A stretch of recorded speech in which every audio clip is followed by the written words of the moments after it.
Hey, what's going on, YouTube? Mexican Ninja here again. Gonna bring you a quick review on my Glock34 Gen 4. I have about 5,000 rounds to it now. I have a few upgrades. I have the Glock triggers, EAGE trigger kit, DAWSON fiber optic front sight, DAWSON adjustable rear sight. So I'll give you guys a quick, see if you guys can see that.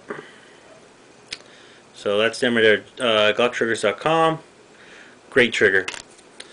He uses a lot of OEM parts that he soups up. So with that said, let's get it started. So I put about 5,000 rounds through it, probably a little bit more. I shoot a lot. This is right now my main competition gun. I don't know if you guys see my first video. I had 3 malfunctions, and 2 of them were during the break-in. I was told by Glock to shoot 120, 124, or 147 grain 9mm. That way, give it a little bit more punch to break in the spring system. Well, I didn't do that. I was like, nah, I'm just gonna use my 115 because 115s everywhere. That's when I had my first few problems. It was failure going battery twice. So, scratch stick went out, bought me some 147 grain, and not one hiccup. Put about 250 rounds of 147 grain, not one problem at all with it. Then I had one more problem, and I'm going to blame it on this magazine here. And I had no problem with this magazine until I put this on it. This is a Pierce +2, and I had nothing but problems with this mag, and I'll explain. I had that one malfunction. It was kind of a weird malfunction. It's kind of hard to explain. But with this mag, and I tested it over and over again, and I'm gonna blame it on this. I haven't took it off yet because I have other mags, and I set this mag aside for about 300 rounds. Use this mag for about 200 rounds. Here's the big. It didn't really malfunction. What happened was this mag would not lock the gun back after the first round. And I tested it a million times. Like, I put 1 round in there, fire it, wouldn't lock back. 2 rounds, fire it, would not lock back. Fully loaded, would not lock back. 18 rounds, 19 rounds, 17, all the way up. I just kept trying it, and yeah, it really is this mag. So again, some people have really good luck with these, and this is the only mag that I have with this, and I'm having nothing but bad luck. So there you have it with that. I also told you guys about my grouping.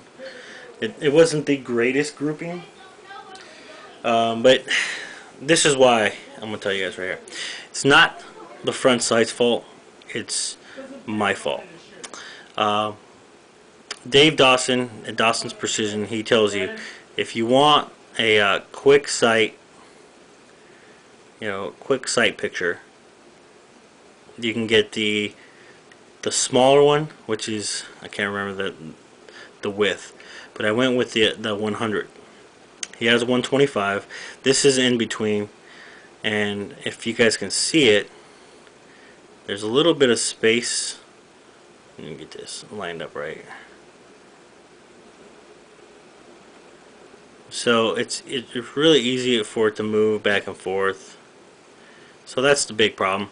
That's my fault. The groups, I'm still hitting steel when I aim at it. It's not getting a tight group. So what I'm going to do is I'm going to shoot this a little bit more. And if I'm still having problems with it, I want to get me some really tight groups. So I'm probably going to go ahead and order the 125 front sight post. It's a little bit wider. Just gonna fill in this back a little bit more and just a little bit more precise shots. It's not for the fast shooting, which I like to do, but you know, I just can't stand my group. I'm gonna check that out for about 1,000 rounds, and I'll let you guys know how that works. So, but after that, no other malfunctions. So 5,000 rounds, 3 malfunctions. The gun is holding up really well. For, you know, I've owned other Glocks before, but it's holding up really, really well. The trigger on it, I'll tell you right now, after about 3,000 rounds, you got to pull that trigger out and clean it really well, because yeah, you're still gonna get that short reset. All the take-up is gone, the pre-travel, but it gets heavier and heavier the dirtier it gets. So go ahead and clean it, and you guys will be happy with it after you cleaned it. So yeah, I'm gonna let you guys go. So so far I'm in love with this gun. Great gun, and I got really no complaints about it except for the front sight, and that's kind of my choosing. I chose to get the smaller one, the thinner one, so my fault. It's not Dave Dawson's fault at all, or Dawson's Precision. It's just what I decided to go with, and I was wrong. So thanks for watching. Y'all have a good one.